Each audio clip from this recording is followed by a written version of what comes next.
Back in November of 2018, Bethesda Games Studios released Fallout 76 as their first massively multiplayer online in the series. Fans were eagerly excited to step into the wasteland with friends to together take on the wild mutated beast of the world.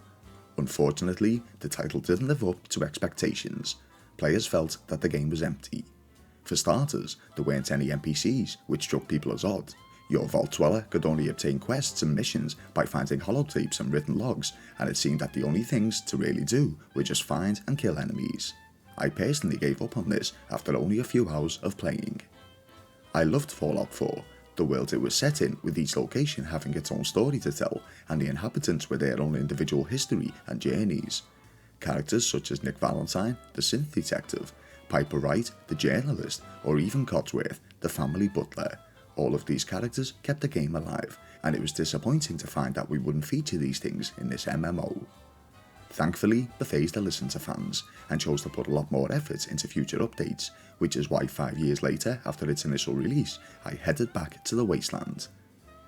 Welcome to the video, you're listening to Phil of Philby Gaming. If you enjoy the following, you all know what to do, and if you're new here and aren't subscribed to the channel already, please consider doing so. And please be aware there will be spoilers ahead from the earlier portions of the title. With that being said, let's get into what we came here to see. Fallout 76, going back into the wasteland. After the opening segment, in which a guy gives a speech about Vault 76, we're taken over to character creation, which is more or less exactly the same as Fallout 4. After spending just a few minutes with the details, as I didn't want to waste a great deal of time here, I was free to explore the contents of the vault before heading out. Mini-games were back on our personal computer, and items in the room were now accessible, such as the acoustic guitar, which if played long enough grants a bonus effect of some sorts. After obtaining my Pip-Boy, which again seemed to be the same one as Fallout 4, I had a short conversation with Crutchley, one of the Vault's robotic assistants, about the world I would be walking into. Progressing through Vault 76 further, I could collect supplies such as health items and camping equipment, necessities I would need on my journey, before finally opening the vault door and heading to the wasteland outside. Before anything, I was asked to choose between two difficulty levels by selecting a special loadout.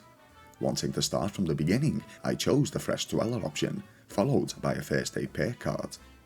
The minute I left the vault, I ranked up to level 2 and was given an assignment: speak to Pennington as part of the Wayward Souls task. After a brief chat, trying to find out as much information about the world as I could, I collected some supplies from a donations box before chatting away with two NPCs, which I was glad to see had been implemented into the game. They spoke of some hidden treasure in the vault, but fear they may have been led on a merry old dance. They were kind enough to pass me a 10mm pistol, as at this point I was very short on weaponry. Now I was off to explore. It was almost immediately that I came across two ghouls, which I noticed were the same level as me, rank 2. Putting them down with relative ease, I felt a comfort in believing that the enemies I would come across could potentially mostly be the same rank as me, nothing too difficult when starting out. An interactable NPC stationed in a wooden tower a little further on didn't seem to mind me helping myself to his supplies neither, and to play a little fair, I offered him some mentats as payment. Stumbling across another settlement, it soon dawned on me that this was the home of another player, and it was quite the setup. One of my favourite parts of Fallout 4 was constructing small communities for settlers, and I was very glad to see that this had been brought back too. And after crafting some food supplies for the road, I headed out once more. Somewhere along the line, I picked up a miscellaneous side quest, although I wasn't sure where, prompting me to investigate the corpse at an isolated cabin. It was a vault overseer from another station, who had the key to a safe on him, which granted me some goodies. Relatively easy to complete. Soon finding myself in the community of Wayward, I noticed that there were vending machines, which I liked, as I wouldn't have to keep going to stores to stock up on supplies. Heading inside the Wayward, I stumbled onto a robbery. Presented with a couple of options on how to deal with the aggressor, I chose to try and reason with the man by asking if I could join his crew. Was this a possibility, or was it just a distraction? The interaction soon ended when an assailant of the barkeep popped up out of nowhere and put an end to the man. After chatting with the lady, I was given the second part of the quest: claimed to be a lead thug named Crane in hopes of attracting their friends to find the location of a hidden treasure, the same one that the two female NPCs just outside Vault 76 had spoken of. Setting up my camp not too far away, I headed to a nearby radio tower to place a tape into the broadcast machine as to set the trap. It was here that I first came across the Scorched enemy. They too were around the same level as I was. After placing the tape and heading back to camp, the trap had worked and I was approached by a couple of thugs, where I was able to gain information as to the whereabouts of the treasure. After reporting back to the barkeep, I was soon on my way to complete a couple of optional missions before heading to the gang's hideout. Managing to convince the lead thug to leave Wayward alone with a promise of tracking down this seemingly popular treasure, I headed back to give the good news. This was the opening questline in Fallout 76, and as to avoid any spoilers, I'll say no more on the story of it. The world of Fallout 76 is really big, and for the most part, you'll find interactions and activities to pass the time. Whether it be side quests or meeting random NPCs on the trail, there's enough to keep you entertained. I was told that the gaming community were a lot more helpful in its MMO, comparing it to others such as GTA 5 for example, where everyone just seems to want to kill each other, and I saw a final example of this just a couple of hours in. Hello there. If you hear me, I have a gift for you.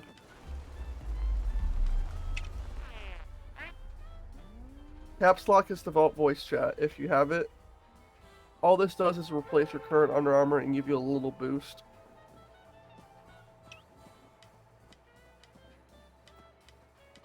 My question is, can you hear us? Give us a heart emote if you can hear us. 'Cause... Okay.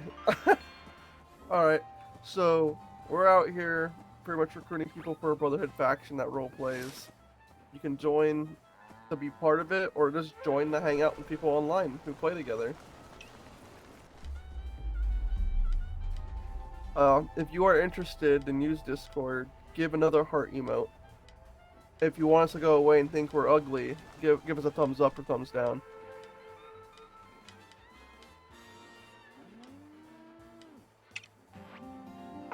Alright, we're ugly. We gotta get going, Adam. You have a great day.